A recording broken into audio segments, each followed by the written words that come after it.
Hello all, நான் நந்து. இது என் voice. இது பிகமிங் மீ சீரீஸில் டே 14. உங்கள் டே எப்படி போச்சு? ஏன் டே எப்படி போச்சுன்னா, இன்றைக்கி வந்து நேற்று பாடினதில் இருக்கிற கரெக்ஷன்ஸ்லாம் இருக்குல்ல, அதெல்லாம் மறுபடி பாடி ரெக்டிஃபை பண்ணியாச்சு. அதில் ஒன்று மட்டும் நல்லாவே இல்லை.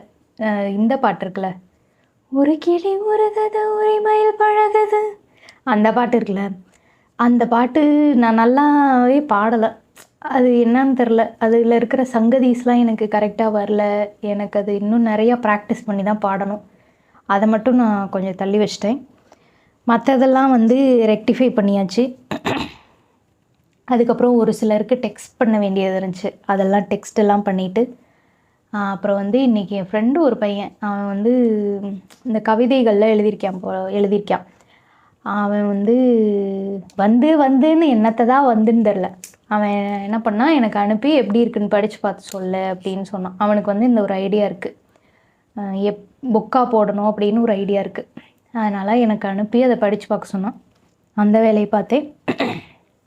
அதுக்கப்புறம் வீடு கூட்டுறது, துணி காய போடுறது, எடுத்து மடித்து வைக்கிறது. நேற்று கிச்சனை க்ளீன் பண்ணணுன்னு சொன்னேன்ல, இன்றைக்கி வந்து எல்லாத்தையும் தொடச்சி கழுவி கவுத்தி வச்சாச்சு. பாத்திரம் கழுவிட்டு சாயங்காலத்துக்கு மேலே ஒடிசி படத்துக்கு போனேன். எங்கன்னா ஏஜிஎஸ் மதுரை வாயில், அங்கே போய் பார்த்தேன். Advantages of being a content creator சொல்லவா? இந்த டிக்கெட்டு எனக்கு ஒருத்தவங்க ஃப்ரீயாக கொடுத்தாங்க. எப்படின்னா, எனக்கு போஸ்டெல்லாம் பிடிச்சி போய் ஒருத்தவங்க நல்ல ஃப்ரெண்ட் ஆனாங்க. அவங்க தான் எனக்கு இந்த புக்கு கொடுத்தாங்க. மாச்சருணன், மகுடேஸ்வரன் அவர்கள் எழுதின மாச்சருணன், இந்த கவிதை தொகுப்பு அவங்க தான் எனக்கு கொடுத்தாங்க. அவங்களுக்கு வந்து இந்த மாதிரி ஃப்ரீ டிக்கெட்ஸ்லாம் நிறையா வரும் போல். அதில் வந்து கேட்டாங்க, எந்த டிக்கெட் வேணும், ஸ்பைடர் மேனா இல்லை ஒடிசியான்னு கேட்டாங்க. சரி, நான் ஒடிசி போய் பார்க்குறேன் அப்படின்னு சொல்லிட்டேன். அதுக்கு வந்து ஃப்ரீ டிக்கெட் கொடுத்தாங்க. ஃப்ரீயாக போயிட்டு பாப்கார்ன் சாப்பிட்டுட்டு வந்துட்டேன். பாப்கார்ன் காசு போட்டு தான் வாங்கினோம், டிக்கெட்டு மட்டும்தான் ஃப்ரீ. தேட்டரும் நல்லா இருந்துச்சு. அப்புறம் இப்போ மீம்ஸ்லலாம் வருதில்ல, இந்த மண்டை பாதியாக கட்டாயிருச்சு, இங்கே கீழேயும் பாதி கட்டாயிருச்சு, இப்படி தான் நம்மளால் பார்க்க முடியும் நோலன் படத்தை அப்படின்னு சொல்லி நிறைய மீம்ஸ்லலாம் போட்டிருந்தாங்க. இப்போ அந்த மீம்லாம் பார்க்காம போயிருந்தாலும் அந்த படம் நம்மளுக்கு அவ்வளோ வித்தியாசம்லாம் எனக்கு அப்படி தெரில. நான் வந்து அந்த படத்தை கூர்ந்து பார்த்து அதை கிரிட்டிக் பண்ணுற ஆள்லாம் கிடையாது. எனக்கு பிடிச்சிருக்கு, அதுக்குன்னு கமர்ஷியல் படம் மட்டும் பார்ப்பேன், மற்றதெல்லாம் பார்க்க மாட்டேன். அப்படி கிடையாது. எனக்கு ரொம்ப மனசு வருத்தப்படுற படங்களை தவிர மற்ற எல்லாமே பார்ப்பேன் நான். அந்த மாதிரி படங்களை மட்டும் கொஞ்சம் அவாய்ட் பண்ணிடுவேன். முன்னாடி ட்ராய் பார்த்துட்டு போனால் தான் அந்த படம் புரியும் அப்படின்லாம் சொன்னாங்க. நான் ட்ராயெலாம் பார்த்ததில்ல, ஆனால் எனக்கு படம் புரிய தான் செஞ்சிச்சு. எனக்கு புரிஞ்சிச்சு, கதையும் புரிஞ்சிச்சு, நல்லா இருந்துச்சு. ரொம்ப நாளுக்கு அப்புறம் படத்துக்கு போனேன். கடைசியாக எந்த படம் பார்த்தேனே எனக்கு ஞாபகம் இல்லை. ஒரு 3 மாதத்துக்கு மேலே இருக்கும்னு நினைக்கிறேன். கடைசியாக தாய் கிழவி பார்த்தேன். அதுக்கப்புறம் எந்த படத்துக்கு போனேன்னே ஞாபகம் இல்லை. ரொம்ப நாளுக்கு அப்புறம் படத்துக்கு போனது நல்லா இருந்துச்சு. Advantages of being a content creator, இன்றைக்கி டைட்டில் இதுதான். நல்லா இருந்துச்சு. அவ்வளோதான், இன்றைக்கி நாள் இப்படி தான் போச்சு. உங்களுக்கு எப்படி போச்சுன்னு சொல்லுங்கள். மணி வந்து இப்போ 11 மணிக்கு தான் நான் வீடியோவே எடுக்கிறேன். ஒரு சில இப்போ இந்த லேட் ஆகிடுச்சா, படத்துக்கு போயிட்டு லேட்டாக வந்துட்டு இப்போ தான் சாப்பிட்டுட்டு வந்தேனா, இப்போ இந்த மாதிரியான நாட்களில் எதுக்கு எடுத்துக்கிட்டு அப்படின்னு தோணுது. ஆனால் இப்போ நீ தோற்று போயிடுவேன், இதுலேயுமா தோற்று ஃபெயிலியர்ஸையே பார்த்துட்ருக்கேன் நான். பரவாயில்ல, ஃபெயிலியர்ஸ் பார்க்கலாம், ஆனால் சக்ஸஸ் அண்ட் ஃபெயிலியர்ஸ் ரெண்டும் தானே பார்க்கணும். நான் ஃபெயிலியர்ஸை மட்டுமே பார்த்துட்ருக்கேன்.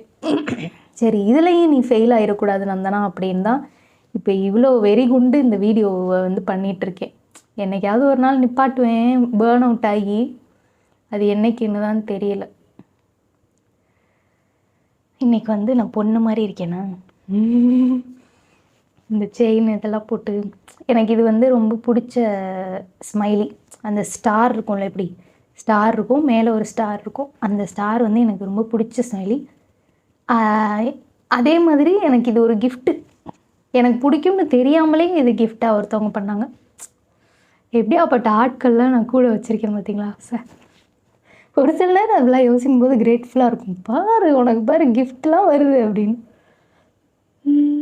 சரி, ரொம்ப ஃப்ளாண்ட் பண்ணுறேன்னு எனக்கு தெரியுது. ஆனால் நல்ல மூடில் இருக்கேன். அதனால் ஃப்ளாண்ட் பண்ணால் தப்பு கிடையாது. இதெல்லாம் ஏன் நான் சொல்கிறேன்னா, நான் நேற்றோ முந்தா நேற்றோ சொன்ன மாதிரி தான். என் போரிங்கான லைஃப்பாக இருந்தாலுமே அதில் இருக்கிற விஷயங்களை நான் சின்ன சின்ன விஷயங்களை நான் கிரேட்ஃபுல்லாக ஃபீல் பண்ண ஆரம்பிச்சிட்டேன். இப்போ இதை பற்றிலாம் நான் யோசிச்சதே கிடையாது. இந்த கிஃப்டாக வந்துச்சு, ஏதாவது ஒரு சில ட்ரெஸ்ஸுக்கு போட்டு என்னைய நானே அழகு பார்த்துக்கிறேன்.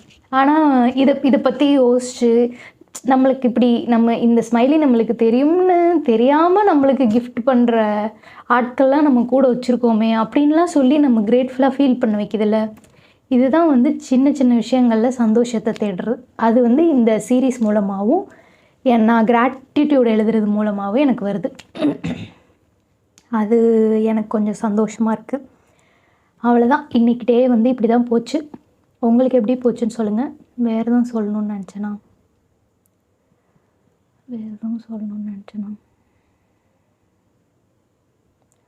வேறு எதுவும் இல்லை. நாளைக்கு வீடியோ எடுக்கணும். அதான் இன்றைக்கே தலை குளிச்சிட்டேன்.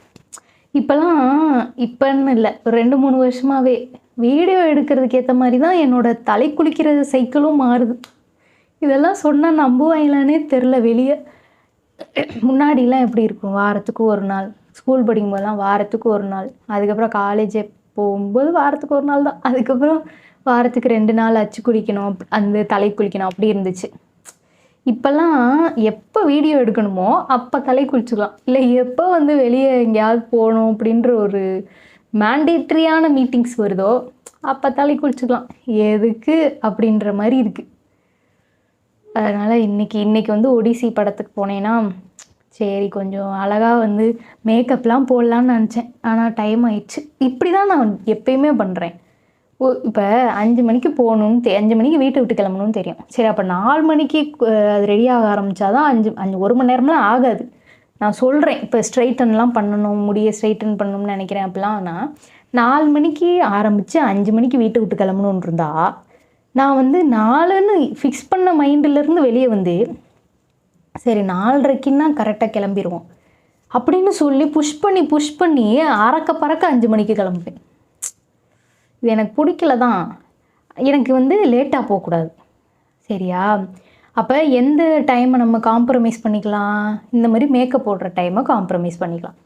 சரி எடு லிப்ஸ்டிக்கை மட்டும் அப்பு போவோம் அப்படின்னு சொல்லிட்டு போயிடுறது. லிப்ஸ்டிக்கு மட்டும் போட்டுட்டு அப்படியே போயிடுறது. சரி, இன்னைக்கு நாள் நல்லா போச்சு. நாளைக்கு நாளும் நல்லா போகும். எல்லா நாளும் நல்லா போகும். ஒடிசி படம் இன்னைக்கு ஒரு குட் திங் நடந்தது வந்து ஒடிசி படம் பார்த்தது. எனக்கு பிடிச்சிருந்துச்சி. ரொம்ப நாளுக்கு அப்புறம் படத்துக்கு போகிறேன். ரொம்ப நாளுக்கு அப்புறம் நல்ல படமும் பார்க்குறேன். நல்லா இருந்துச்சு இன்னைக்கு டே. உங்கள் டே எப்படி போச்சுன்னு சொல்லுங்கள். நாளைக்கு இன்னொரு நல்ல வீடியோவில் பார்ப்போம். Good night.